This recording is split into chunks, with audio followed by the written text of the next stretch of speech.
বিএনপির সাথে চক্রান্ত করে লাভ নাই। আমরা পায়ে পাড়া দিয়ে কোনো কারোর সাথে ঝগড়া করতে চাই না। আপনারা জানেন বাংলাদেশ জাতীয়তাবাদী দল বাংলাদেশের সর্ববৃহত্তম দল। এই দল নিরপেক্ষ নির্বাচন হলে বাংলাদেশের প্রত্যেকবার ক্ষমতায় আসে।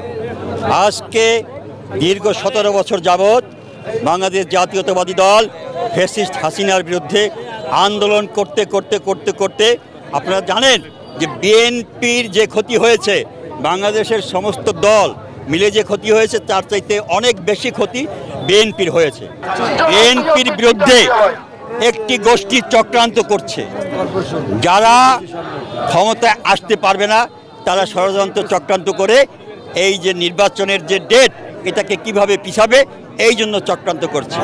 আমাদের দাবি, বাংলাদেশে এখনকার যে পরিস্থিতি খুবই খারাপ পরিস্থিতি, এই যে ইন্টেরিয়র গভর্নমেন্টে যারা আছেন তারা কোনো কিছুই সামাল দিতে পারছে না।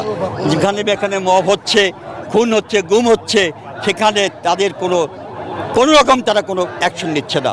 আমাদের ভারপ্রাপ্ত চেয়ারম্যান সাহেব বলেছেন, আমরা বিএনপির যদি কেউ অন্যায় করে থাকে আমরা তাকে পানিশমেন্ট দেই, কিন্তু যারা ক্ষমতায় আছেন তাদেরও তো দায়িত্ব আছে, তারা এগুলো বেছে তাদেরকে ধরবে।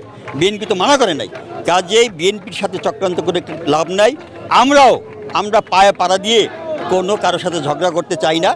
এই জুলাই আগস্টের আন্দোলনে বিএনপি এই আন্দোলন দীর্ঘ 17 বছর যাবৎ করে আসছে এবং সেখানে এসে আজকে এখানে এই অবস্থায় এসেছে। অন্যান্য দল যারা এই আন্দোলনে ছিল তাদেরকেও আমরা সাধুবাদ জানাই, আমরা কাউকে ছোট করি না। কাজেই ছোট কিছু দল আছে তারা পায়ে পাড়া দিয়ে ঝগড়া করতে চায়। বিএনপি ঝগড়া করতে পারে না, বিএনপি সকলকে নিয়ে রাজনীতি করতে চায়।